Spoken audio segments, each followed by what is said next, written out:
Sabe, tem histórias na Bíblia que mexem profundamente com a gente. Não são só os heróis da fé que nos ensinam, mas também aqueles que fizeram escolhas terríveis. Hoje quero conversar com você sobre 6 homens que nos mostram como até pessoas comuns podem fazer coisas horríveis quando se afastam do caminho certo. Cada um deles começou como alguém normal, com sonhos e esperanças, mas algo dentro deles se corrompeu.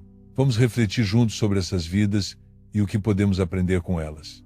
Tudo começou com Caim, o primeiro filho de Adão e Eva. Imagine só, ele cresceu ouvindo histórias do Jardim do Éden, de como seus pais tinham sido criados por Deus. Caim era agricultor, trabalhava a terra com suas próprias mãos. Seu irmão Abel era pastor de ovelhas.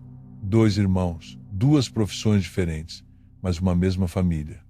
Quando chegou o momento de apresentar ofertas a Deus, Abel trouxe das primícias do seu rebanho, deu o melhor que tinha. Caim também trouxe frutos da terra. Parece simples, não é?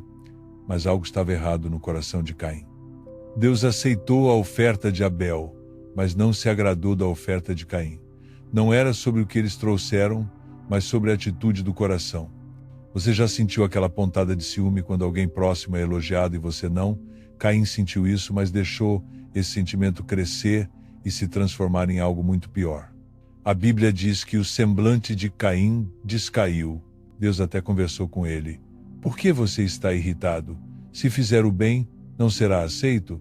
Era um convite para Caim mudar de atitude, mas ele não quis ouvir. O que aconteceu depois partiu o coração de Deus. Caim convidou seu irmão para irem ao campo e, quando estavam sozinhos, atacou Abel e o matou. O primeiro homicídio da história humana foi um fratricídio, um irmão matando o outro. Consegue imaginar o silêncio daquele campo após o crime? O corpo de Abel no chão, o sangue na terra, e Caim percebendo o que havia feito, Deus perguntou: onde está seu irmão Abel? Caim respondeu com uma das frases mais frias da Bíblia: não sei. Sou eu o guardador do meu irmão? Como se pudesse esconder algo de Deus. O segundo homem da nossa história viveu séculos depois.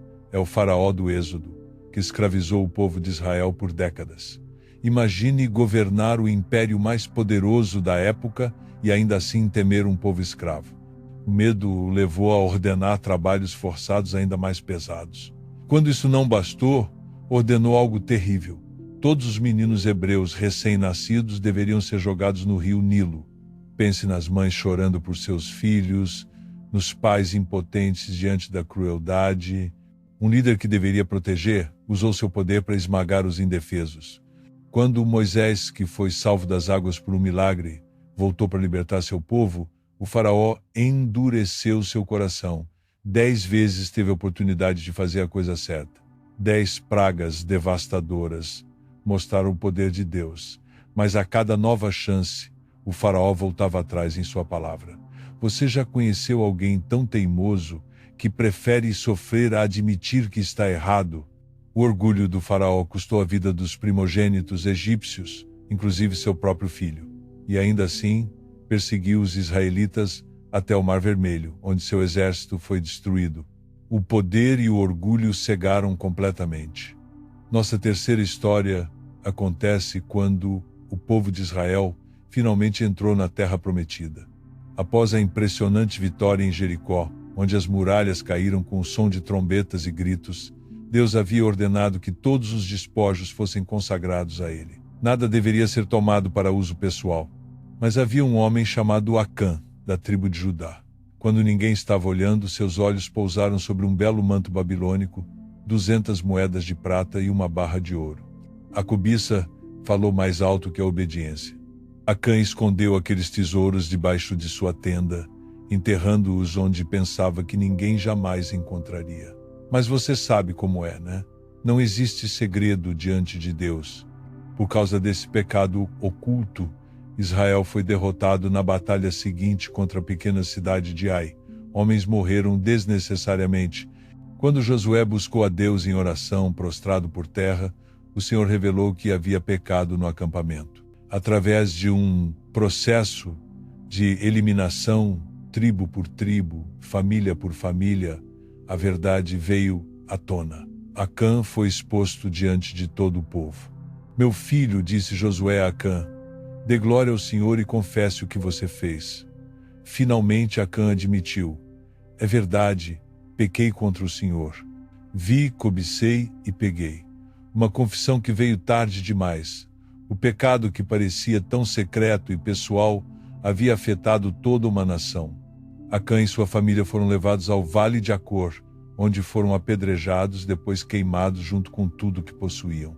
O nome que significa problema em hebraico ficou gravado na história de Israel como exemplo de como a cobiça pode destruir não só o indivíduo, mas também afetar muitos ao seu redor. Agora vamos ao quarto homem da nossa lista. Absalão, filho do rei Davi. A Bíblia diz que, em todo Israel, não havia homem tão elogiado por sua beleza quanto ele. Seus cabelos eram tão admirados que, quando os cortava uma vez por ano, pesavam 2 quilos. Mas por trás daquela beleza exterior escondia-se um coração cheio de amargura e ambição. Depois que seu meio-irmão Aminon violentou sua irmã Tamar e Davi não tomou providências adequadas, Absalão guardou aquele ressentimento por 2 longos anos, até finalmente vingar-se, mandando matar Aminon. Depois de um tempo exilado, Absalão voltou a Jerusalém e começou a tramar contra o próprio pai. Imagine a cena: todas as manhãs ele se levantava cedo e ficava junto ao portão da cidade. Quando alguém vinha com alguma causa para ser julgada pelo rei, Absalão interceptava dizendo: vejo que sua causa é justa, mas infelizmente não há ninguém designado pelo rei para ouvi-lo. E então acrescentava: se eu fosse nomeado juiz nesta terra, qualquer pessoa que tivesse uma demanda poderia vir a mim, e eu faria justiça. Durante 4 anos, dia após dia, ele roubou o coração dos homens de Israel.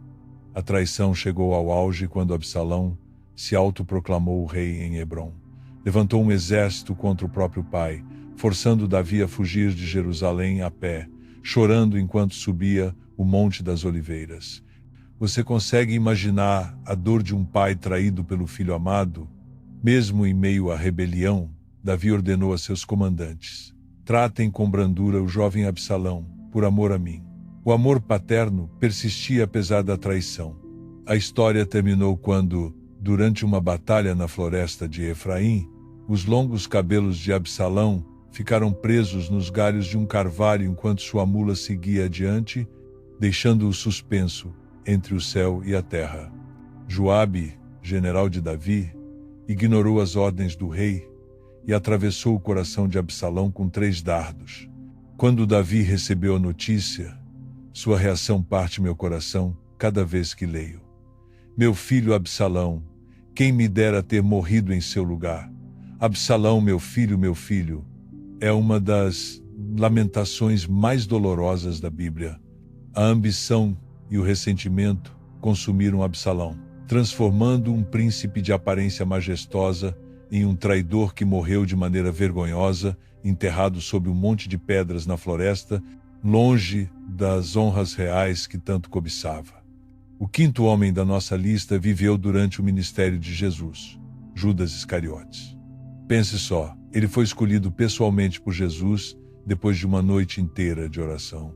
Caminhou com o Messias por 3 anos, viu milagres impressionantes, ouviu os ensinamentos mais profundos, foi enviado em missão e até recebeu poder para curar enfermos e expulsar demônios. Mas algo foi corroendo seu coração. A Bíblia menciona que ele costumava tirar dinheiro da caixa comum. Um pequeno desvio aqui, outro ali. A desonestidade em coisas pequenas abriu portas para uma traição muito maior. Na última semana antes da crucificação, quando Maria ungiu Jesus com um perfume caríssimo, foi Judas quem protestou. Por que não foi vendido este perfume por 300 denários para se dar aos pobres? João nos revela que ele não estava preocupado com os pobres, mas falou isso porque era ladrão. Imagine o contraste. O perfume sendo derramado em adoração sincera, enquanto o coração de Judas calculava ganhos materiais. Pouco depois, ele procurou os principais sacerdotes com uma proposta: quanto vocês estão dispostos a me dar para que eu o entregue a vocês? O preço acordado, 30 moedas de prata, o valor de um escravo comum. Jesus, o Filho de Deus, vendido pelo preço de um escravo. O momento da traição é de partir o coração. No jardim do Getsêmani, Judas se aproximou de Jesus e o saudou. Salve, mestre! E o beijou. Jesus apenas respondeu: Amigo, para que você veio? Judas, com um beijo você trai o Filho do Homem. Há tanta dor nessas palavras. O beijo, símbolo de amizade e afeto, transformado em sinal de traição. Quando Judas viu Jesus condenado, algo despertou em sua consciência. Ele tentou devolver o dinheiro clamando: Pequei, traindo sangue inocente, mas era tarde demais. Atormentado pelo remorso, enforcou-se. Uma vida que poderia ter sido extraordinária, arruinada pela ganância. E agora chegamos ao último homem da nossa lista, talvez o mais cruel de todos: Herodes, o Grande. Ele não era judeu por nascimento, mas idumeu, nomeado rei dos judeus pelos romanos. Um homem brilhante em muitos aspectos. Construiu um magnífico templo em Jerusalém, fortalezas impressionantes como Massada, e realizou grandes obras públicas. Mas seu reinado foi manchado por paranoia e brutalidade. Qualquer ameaça ao seu trono, real ou imaginária, era eliminada sem piedade. Ele mandou matar a própria esposa, Mariane, a quem amava apaixonadamente, por suspeita de traição. Depois executou 3 de seus próprios filhos pelo mesmo motivo.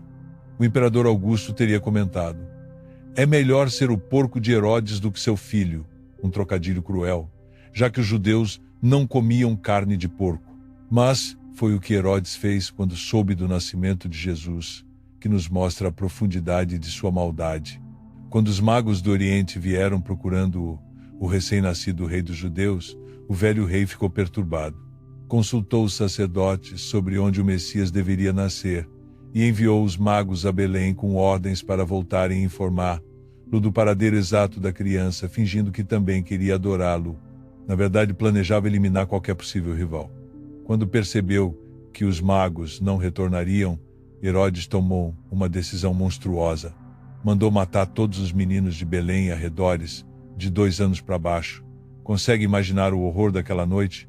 Soldados invadindo casas, arrancando bebês dos braços de suas mães, o som de choro e lamento por toda a pequena cidade.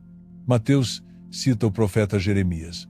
Ouviu-se um clamor em Ramá, choro e grande lamento. Era Raquel chorando por seus filhos e recusando ser consolada, porque já não existiam.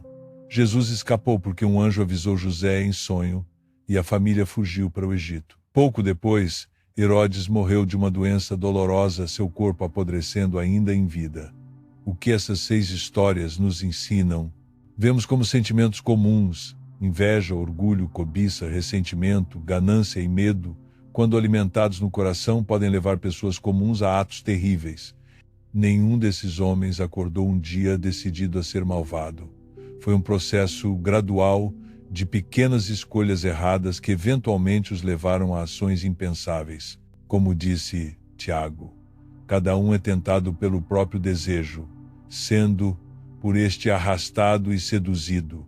Então o desejo, tendo concebido, dá à luz o pecado, e o pecado, uma vez consumado, gera a morte.